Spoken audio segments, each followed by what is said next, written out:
for all, we actually save 1 out of every 3 healthcare dollars, which is currently being wasted on bureaucracy, red tape, and paper pushing, which are a big part of the US healthcare system. So we actually, when we move to such a system, we provide healthcare to everyone. We massively improve our health, and that includes our mental health, and hearing aids, and eyeglasses, and comprehensive health that is between you and your healthcare provider. Because it's a much more efficient system that's not wasting out of every $3, we wind up saving $500 billion every year, even after we have expanded healthcare to cover everyone comprehensively. And that includes home care and chronic care and the things that we need to do for our elders and our parents, rather than having to send them into nursing homes instead of being able to provide them care in our homes, which so many aging elders vastly prefer. So it's a great system. We cannot currently provide housing. Half of all Americans who rent their homes now, or their apartments, are spending 30 to 50% of their income just to keep a roof over their heads. This is considered severely stressed. This is why rates of evictions are skyrocketing, and rates of homelessness are skyrocketing at the same time that governments, at the Supreme Court, and many governments downstream of that Supreme Court decision have criminalized homelessness. This is shameful. This does not represent the values that our country represents, especially when we can afford it. Instead of spending billions upon billions of dollars, you know, the last appropriation, almost $9 billion, was given to Israel after what? After Israel expanded the war to, you know, this saturation bombing in Lebanon and a ground invasion of Lebanon. Israel was rewarded for that by this transfer of an additional $9 billion worth of funding for war. We need to be spending those war dollars instead of killing women and children and innocent civilians. Those dollars need to be spent here at home. We call for example, building an additional 15 million units of affordable housing through public housing.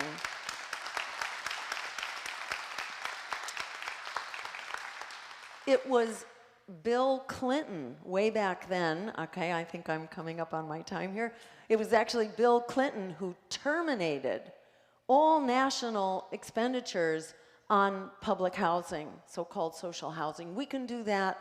We can declare a climate emergency on day one, because we do have a climate emergency, as we've just seen in Florida and Georgia and the Carolinas, and actually all over the world, where people are fleeing, you know, if they're lucky, they're fleeing floods and droughts. The Colorado River here in this country is about to dry out, and that supplies half of the fruits and vegetables in this country. So if you think we have seen inflation of food prices, just wait a year or two to when the Colorado River dries out. This is an emergency, and we can do a lot about it right now. The Democrats pretend to be doing a lot about it, but they're really not. They're just externalizing their emissions. These liquid natural gas plants, does that ring a bell? Have people heard about these? There are a whole bunch being built, you know, on the border along the Gulf. And these are devastating. There are 22 of them being built under Joe Biden. And this amounts to building 500 new coal plants.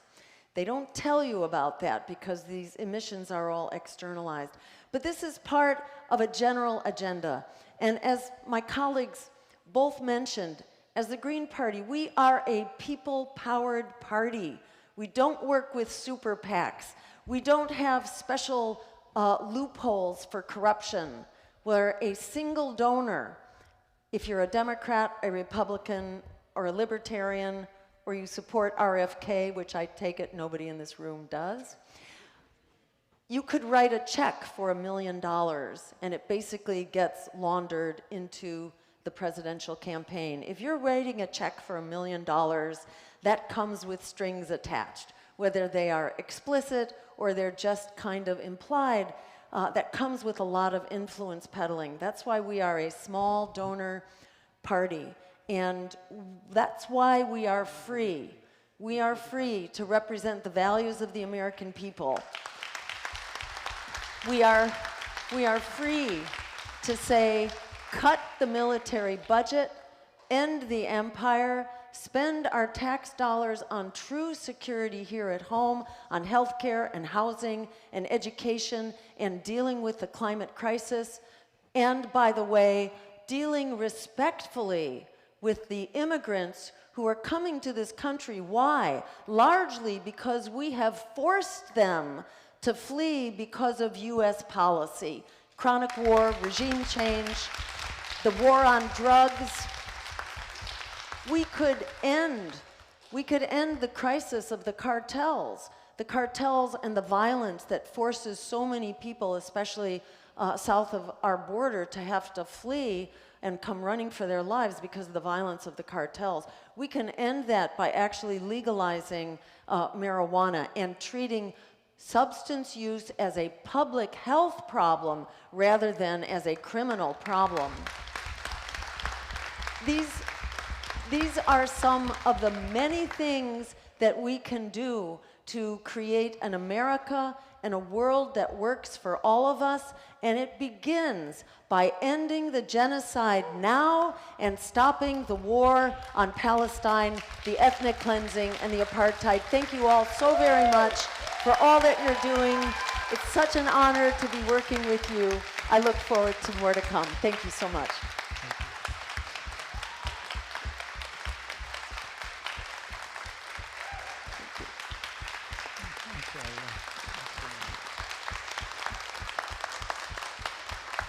Thank you. Brothers and sisters, thank you very much for your positive applause, and thank you to our valued guests, Dr. Stein, Dr. Ware, and Brother Spinoza. Thank you so much. Good news, our Sheikh, our esteemed beloved Sheikh, Dr. Hijazi, has allowed us to extend the Q&A till 8:45, and that would... And we've notified the community accordingly, so we're going to start Q&A session. My beloved sister there has a microphone, which will take the first question from the sisters. My humble request to enable as many questions as possible. Don't make statements, don't make long, really questions. Be concise, precise, ask your question, and allow them to answer. If we can do that, inshallah, we can squeeze in more questions to be obtained. Can we agree on that? All right, let's do it. First question. And I'll do the same. Next question, we'll take it from the brother's side. When the time we run out, we'll go and we can come back and continue this Q&A session. Jazakumullah khair.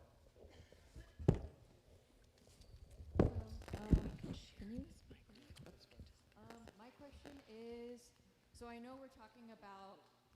Hold it closer to your mouth, sister, so everybody can hear you and you're also on the camera. Can you hear me now? Yes. Okay, Yes. perfect. Okay, so I think it's wonderful that we're talking about making the environment cleaner and then closing down a lot of these really destructive forces, especially oil and gas. I think my biggest concern is also, will we be ready for it? I know that we are really dependent upon plastics and a lot of the byproducts that are created from oil and gas. So do you have a plan for that so we won't, I wouldn't say collapse, but you know, Again, it won't be I an will absolute request you to make your question in a queue and then they can answer. All right? Humbly request, you have about 300 people. I want to accommodate them. Thank you. Ask the question. Is the question clear to the... Yes, Okay, yes, go ahead. yes. Thank you. Sorry, oh, and shall we go ahead and take them one by one? All right, great. Do you want to, I'm happy to answer that. Oh, yeah, okay, great. So the question was, are we ready for this transition to renewable energy? And that is such a good question. That is why we have put together an emergency plan. And the plan calls for creating jobs to accomplish this transition as quickly as possible, ideally in a 10-year time frame. And there are several key sectors where we have to make that transition. So energy production and electricity is one of them, and we want to move from fossil fuels to clean renewable energy. That doesn't happen by itself. It takes a lot of people doing that work, and it takes retraining people who are working in fossil fuels now to work in other industries, because it's not a choice between jobs and the environment. They have to come together. The people and the planet have to come together. We can't have one without the other. So this is about transitioning us smoothly. Likewise, same thing in transportation. We have to move to a renewably powered transportation system, especially with public transportation. Agriculture as well is a huge source of greenhouse gases, and our housing.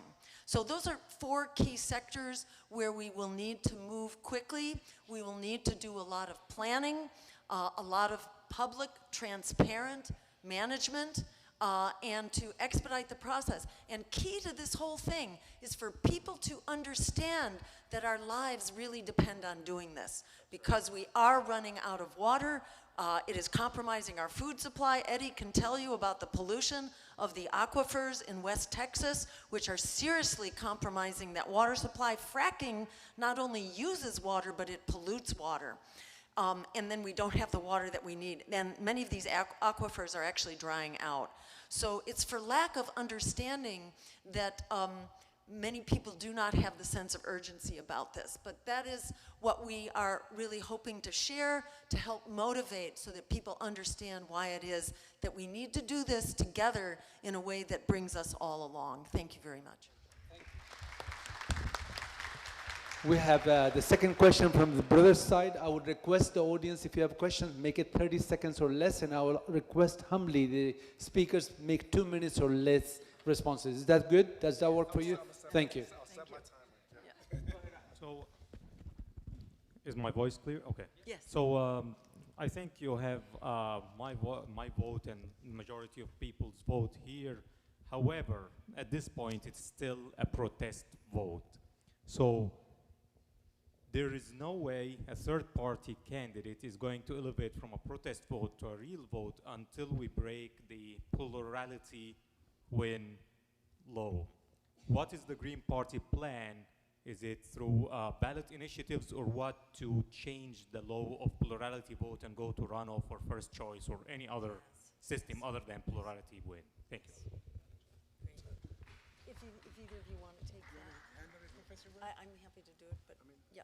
I would like to start. And then Okay, all right, and then pass it over. All right. so I'm going to use 1 minute of the time and then give the time to Jill. So the first thing that I would just say in response is that I was raised in the Black Muslim tradition. I told you that I converted. Let me stand up so y'all can see me. Converted to Islam after reading the autobiography of Malcolm X. So Malcolm obviously meant a lot to me, but another great Black Muslim hero to me was Muhammad Ali, okay? And I just want you to know that when I got called into this fight, minding my business, teaching my classes, and organizing, I did not get into this fight as a protest.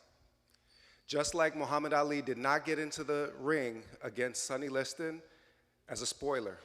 He got in the ring to knock that sucker out, okay? So the first thing is that we actually need to have an expectation that winning is impossible. The reason winning is possible, the reason why they're working so hard to keep us off of the debate stage is because they know how quickly public opinion can change. If Dr. Jill Stein had been standing on a debate stage next to Donald Trump, the domestic terrorist, and Kamala Harris, the war criminal,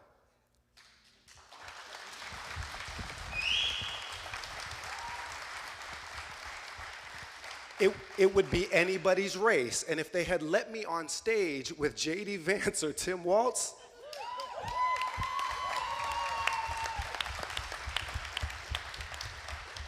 bring a couple body bags. So all of that is to say is that we actually, Malcolm said, never let your enemy tell you how many of you there are. If you think these people are being truthful about your actual prospects of victory, you are out your mind. So the first thing is do not believe your enemy's assessment of yourself. And yes, it's a long shot, granted. But if you fight to win, then you'll clear that 5% hurdle that will give you a $10 million to run the 2028 election, that will give you ballot access nationwide. We've spent half of our campaign funds just getting ballot access. Make this stand now, and if we don't land the knockout punch, let us come get them in 2028. Okay, sorry. I used the time. Thank you. We'll take the question from the sisters, and after that, the brothers. Again, 30 seconds for the question, 2 minutes for response. Thank you. Hello, can you all hear me? Hello, can you hear me? Yes, so as a convert as well, I've been a Muslim for about 30 years as well, and I do commend you for your stance on the Palestinian issue, because this is something that's very dear to our heart. We do want this war to end, and we want criminals to be put to justice. However, as a Muslim, we have to contemplate, and we would love to have an alternative to the current presidential candidates. However, I have not heard anything regarding the issues, two issues that are important to me, and that's sodomy, which is gay marriage, and abortions, because I'm strictly pro-life. Sure. Okay. So this was mostly direct. Yeah. So this seemed to be mostly directed to me. So I'll just mention, two quick points on this to hopefully take care of these. So I posted 2 years ago when Roe v. Wade was overturned that unfortunately many Muslims have been taken in by right-wing propaganda that propagates evangelical Christian theology. In point of fact, there is not a single school of traditional Islamic law that says that life begins at conception. Not one.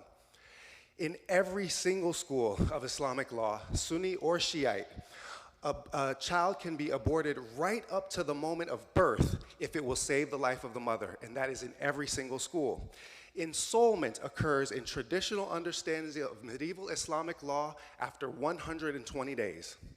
So the reality is that many of us, unfortunately, have been persuaded by Christian theological notions and right-wing talk radio. There actually is not an abortion issue in a fundamental way, and for this reason as well. If you have laws that are more permissive than that which Islam allows, and you live according to your understanding of Sharia, then that allows others to live according to their understanding of Sharia as well, and you gain additional spiritual benefit by choosing something voluntarily that is not imposed upon you. With respect to the first question, and I'll try to keep this to 30 seconds. The Sharia of Islam, and I am a scholar of Islamic intellectual history, we did not frame this question in this way in medieval Islamic scholarship. The reality is that Muslims do not require non-Muslims to live by the Sharia of Islam. What other people do and how they choose to live their lives according to whatever code they choose is up to them. I know many of y'all have 2 and 3 wives in this building right now. Do you want the government coming and investigating what you do or don't do in your bedroom? Okay, so then live and let live.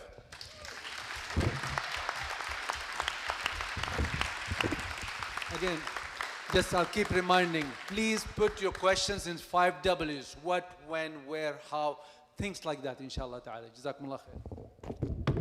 Thank you, Dr. Stein, and thank you, Brother Bilal and the Green Party for standing up for freedom and democracy in America. I'm about to clap, sorry. I got all excited. The two parties have conspired against democracy and freedom in this country. Your ideas that the wars must end, weapon production must end, peace must be waged, we must invest in our communities, in education, healthcare, housing, and all the needs of the community. These are great ideas for America. My question is, how do we mobilize the masses against these great ideas? There will be another election in 4 years, another election in 2 years, and there will always be election. How do we mobilize? Yes, behind great. these great ideas? Thank you. Thank you for this fabulous question. So how do we mobilize for these great ideas to put an end to war, especially endless and needless and genocidal war? And how do we move our resources from destroying the world to actually supporting and nurturing the world and creating the world we deserve? So what they don't want you to know is that most people actually agree with you. And if you look at the statistics about who voted in the last presidential election, what you see is that 1 out of every 3 eligible voters is not voting because they reject out of the starting gate these corrupt political parties, the parties that are bought and paid for by Wall Street and the war machine.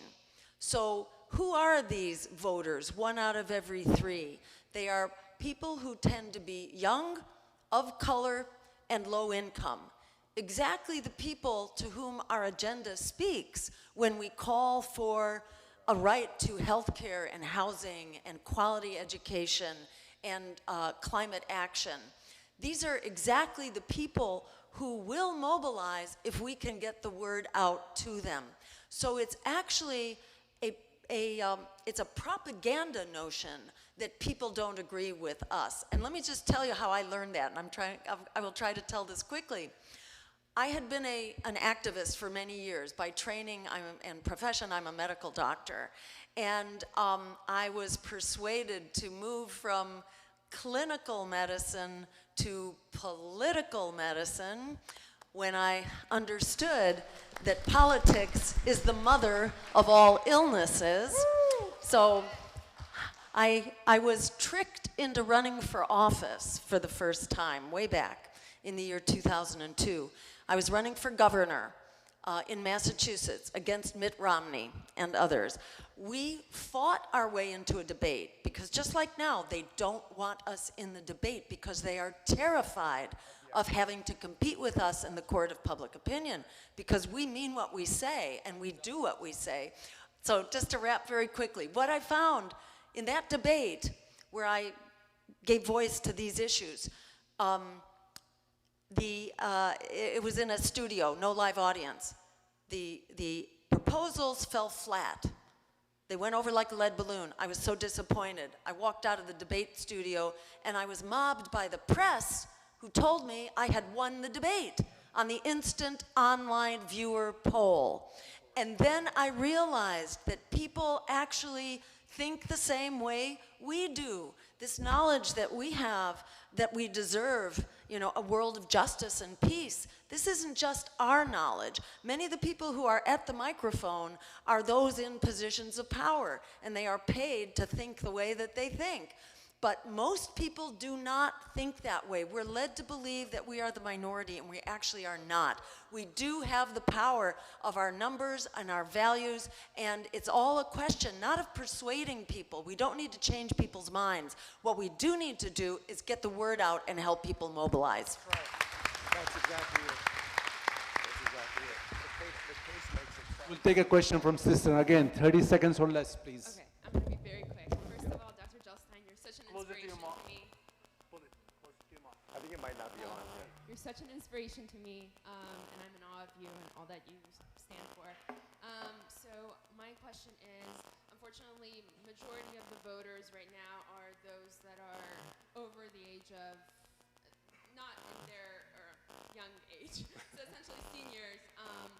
And the way to get to the younger generation is through social media and unfortunately through celebrities and things like that. And I know a lot of the other Democrats and Republicans, they are really trying to get the support of big influencers, I would say, on social media. How is this? I'm a biochem major, so I'm not.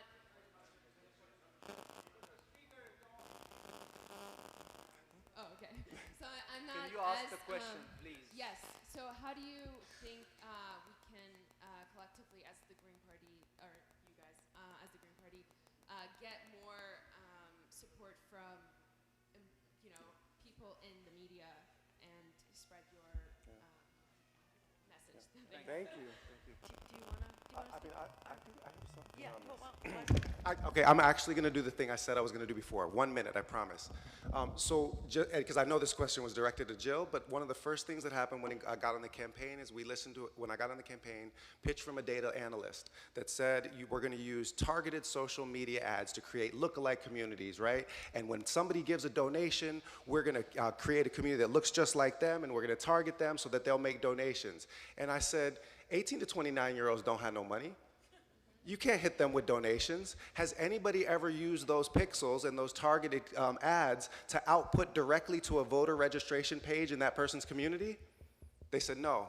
I said, well, that's why you need somebody who ain't a politician to tell you how to do this. Because it's literally the first thing that I would do. And it was the first thing that I did. And just by doing that, we've seen an uptick in the voter registration in the 18 to 29 demographic. Those kids ain't got no money. We make sure that they don't have no money, right? The things are set up now in an oppressive way, but we can absolutely engage them through intelligent use of social media. And I'll just be really quick to mention, I don't know if anybody has seen our interview on the Breakfast Club. So this kind of thing goes absolutely viral. And when they come at you the hardest and they think that they are going to smear you and destroy you, you know, they really are shooting themselves in the foot. And we find that happening over and over. And our numbers are really escalating. The secret of grassroots campaigns is to basically phone bank, table, flyer, door knock, and get the word out. And if you go to our website, jillstein2024.com, you can sign up and be part of this unstoppable grassroots force. Thank you. Thank you very much. That was very good. Thank you for our presenters and all the people who asked the question. We're going to, inshallah ta'ala, take a break for the prayer, and then we'll do part 2 Q&A. So those who will not be able to join us, thank you for coming, and thank you for being involved in this kind of important things. And if I have offended you in any way, my time is up. If I have offended you in any way by pushing that, forgive me. Thank you very much. That was awesome. Thank you so much. That was so good. It's so hard. No, to but you manage. make it so more people can ask But questions. you do a It's great very job. good. You do a We'll great come job. back. Hello. Oh,